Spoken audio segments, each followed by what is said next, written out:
You're rolling? Mm-hmm. All right, welcome to the USA Film Festival and to the Dallas-Fort Worth area. We're pleased to have you. Thank you very much. I must tell you straight away that I thoroughly enjoyed A Midnight Clear. I think it's a very special, very good film. Thank you. And I think all of you are so beautifully cast, which leads me to my first question, and that is, how was the casting done? Were you all kind of brought in as an ensemble at some point, or just one at a time you came in, or what?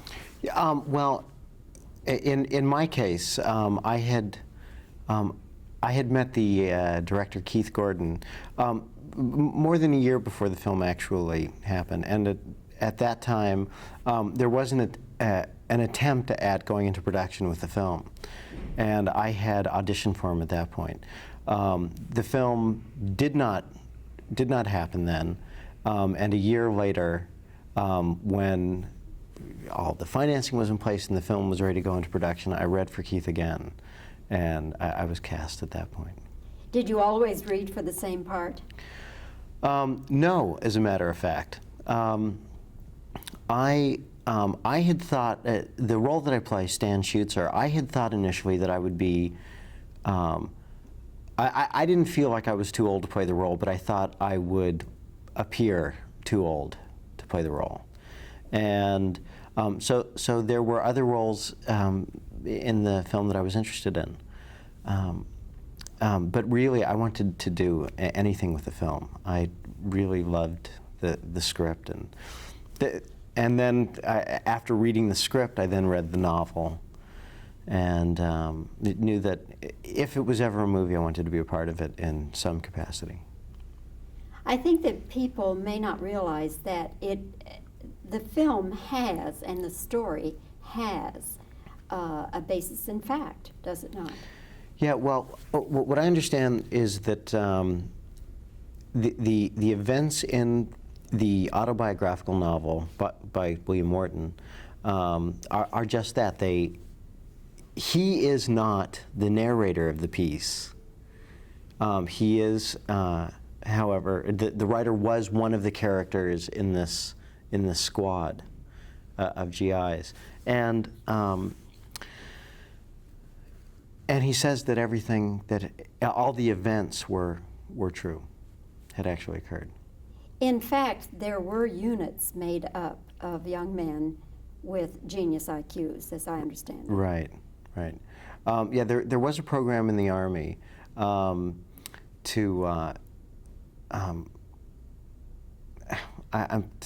drawing a blank on. That's okay, because we can end it. Okay. Yeah, just start again.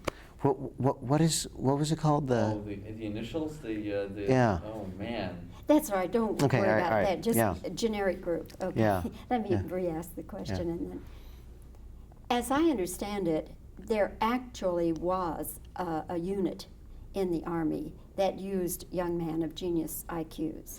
Yes, as a matter of fact, many the soldiers were given an Army intelligence test, and those young men with extremely high IQs were put into educational programs with an eye to not just having them out in the field, but for various kinds of research and intelligence work.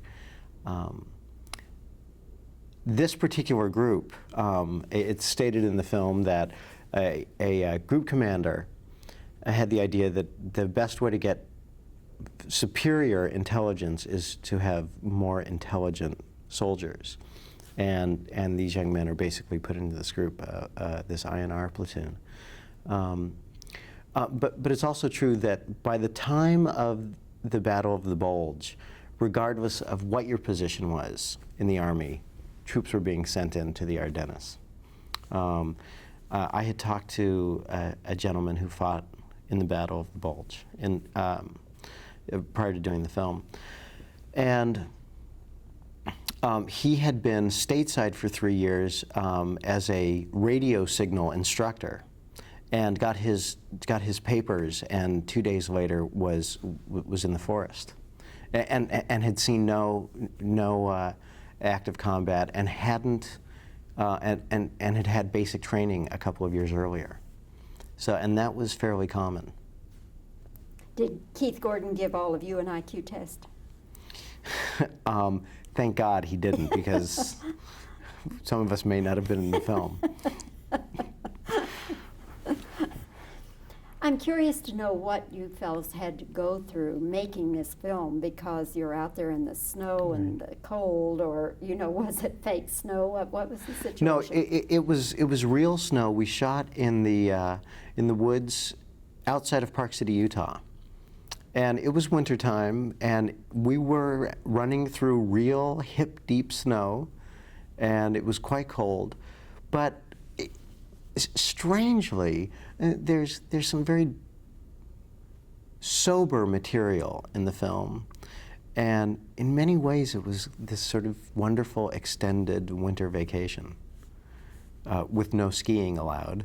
But it wasn't a hardship. It wasn't a hardship working, because it was so beautiful. This film, if you were to contrast it, here it is a World War II story, and if you were to contrast it with the Vietnam stories that have come out in recent years, the platoons and the Hamburger Hills and et cetera, they have an entirely different tempo and timbre and everything else, don't they? Yeah. Because the two wars were so different. Now, all of you fellas are too young to know anything about World War II, unless you had like fathers or somebody who might have been in the war. Well, in a strange way, we probably have stronger impressions about World War II than we do about Vietnam, because at this, you know, anybody who's really under, my math may be a little off here, but under about 36, 37, 38, wouldn't have been in Vietnam. And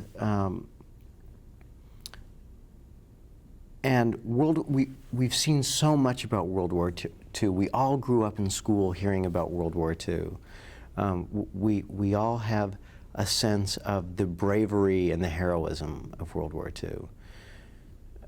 And I think the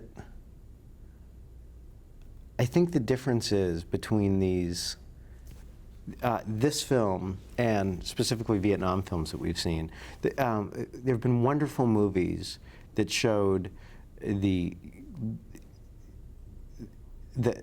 horrors of Vietnam and the confusion of Vietnam and the contrast between Vietnam and World War II. And I think what Midnight Clear does sort of show that World War II, while it was, as Studs Terkel says, the good war, it doesn't mean that it didn't have horrors, that it didn't destroy individuals just as much as Vietnam, or Korea, or the Persian Gulf, or I would assume the 100 Years' War or the Peloponnesian Wars.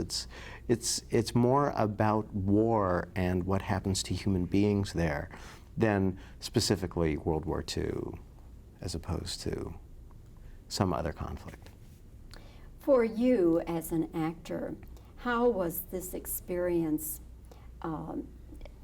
well, how did it help you grow as an actor, or did it help you grow as an actor? Well,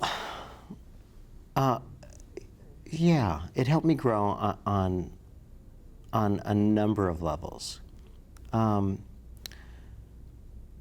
First of all, most of my work in film has been strictly comedic. The early films that I did were pretty broad comedies, and I'd usually play somebody's buddy or something like that. And I really wanted to work on something, specifically this movie, but I did feel a desire to work on material that would be more emotionally satisfying, rather than just a character who, you know, 10 or 12 times during the course of the movie says, "I can't believe you talked me into this." So, and it was an opportunity to do that. I'm trying to dance around saying the cliche. I really want to do some more meaningful, dramatic work, but that's essentially what it is. And I was also thrust into this ensemble of really, really strong young actors. I shouldn't even say young. I mean, the fact that some of them are in their early 20s is sort of irrelevant.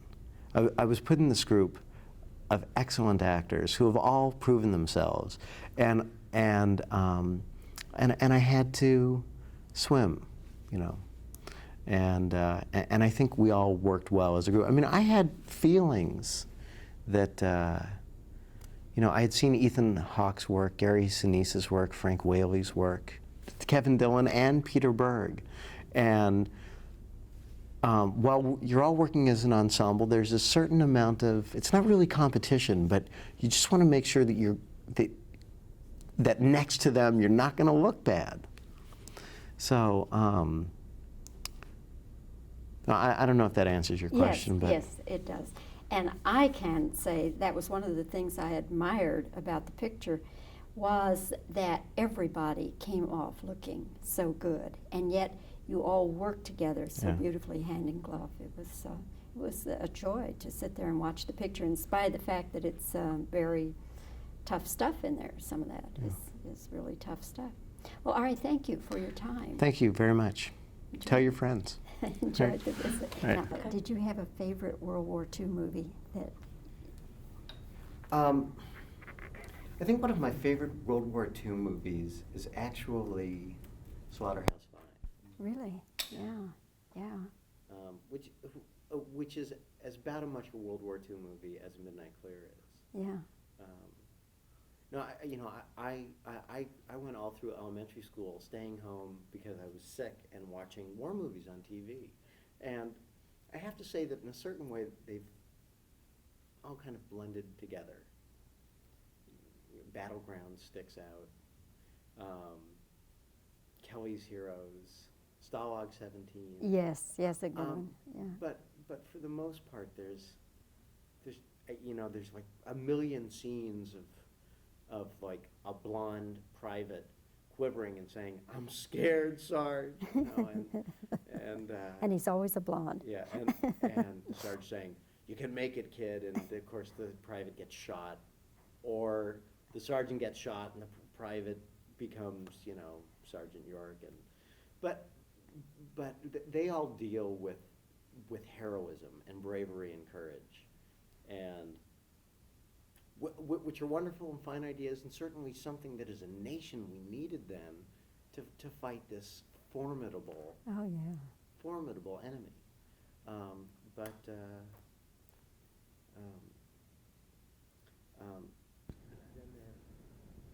And are you also singer, dancer, all of that? Not at all. Yeah, 10 ear and 2 left feet. So, who else? Did I? When did you start acting? Well, I would say I made my professional debut when I was 18 in a production of The Time of Your Life. I played the role, actually in the program, as another cop. I was another cop.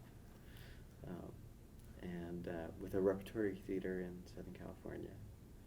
And but I had done plays in junior high and high school and college, and I frankly never thought it was possible to be an actor.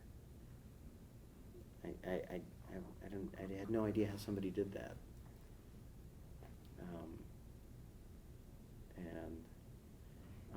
I grew up in Los Angeles, but there weren't really people. You know, my family wasn't in the business. We didn't know people in the business. So, but then I started working at a repertory theater.